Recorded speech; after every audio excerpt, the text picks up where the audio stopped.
Je le vois derrière vous, il y a encore des chasseurs d'aubaine. Oui, oui, c'est carrément le happening, hein? Un happening, hein? Julie, le Boxing Day. Vraiment, tout le long de la journée ici, ça a défilé. Il y a encore beaucoup de vie sur Sainte-Catherine.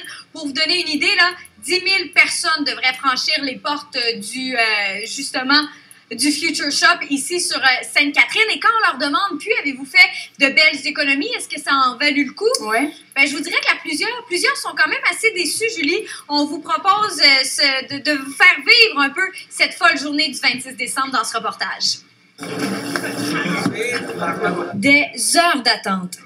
J'étais ici depuis 6h30. Est-ce que ça fait longtemps que vous êtes ici? Ah oui, 2 heures à peu près. Moi, ça fait depuis 9 heures que je suis là. À quelques minutes de franchir les portes du Future Shop rue Sainte-Catherine, une dose d'excitation, de nervosité même. Il y a beaucoup de monde et on ne sait pas qu'est-ce qu'on va trouver. Peut-être les prix, ça vaut pas la peine. Qu'est-ce qu'on vient chercher aujourd'hui? Une Xbox. Dans la meilleure équipe dans le magasin. Pendant ce temps, à l'intérieur, on galvanise ses troupes. 13 heures à sonner. Et c'est parti pour cette chasse aux aubaines et pour certains, au pas de course. On a déjà fait un premier voyage, donc là on continue, on part à la chasse. OK, 2 fois plutôt qu'une qu'on est rentré aujourd'hui. Une journée à vrai 10 fois plus grande qu'une journée standard. Mission accomplie ici. Trouver ton Xbox? on a eu la Xbox, madame, c'est fini.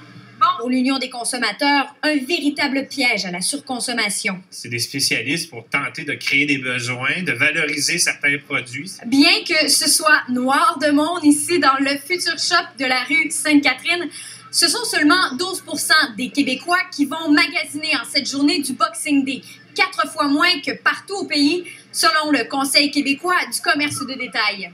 Le commerce en ligne, il serait pour quelque chose. Pour nous, c'est la première année qu'il va y avoir un Boxing Day en ligne. On n'a pas vraiment le choix. Boutique Pioza qui a pignon sur la rue Wellington à Sherbrooke. Une journée intense en magasin, mais aussi sur la toile. Je le vois vraiment aujourd'hui. Les gens apprécient vraiment pouvoir être de leur salon puis faire leurs achats là, directement en ligne. C'est une évidence. Au Québec, la folie du Boxing Day est moins flagrante que chez nos voisins du Sud, où est née d'ailleurs la tradition. Mais elle le serait bien plus qu'en Europe. Je ne pensais pas qu'il pouvait être aussi agité le lendemain de Noël. Aussi poli et courtois. Ah oui? Dans les files d'attente, oui. Marie-Pierre Cornelier, TVA Nouvelles, Montréal.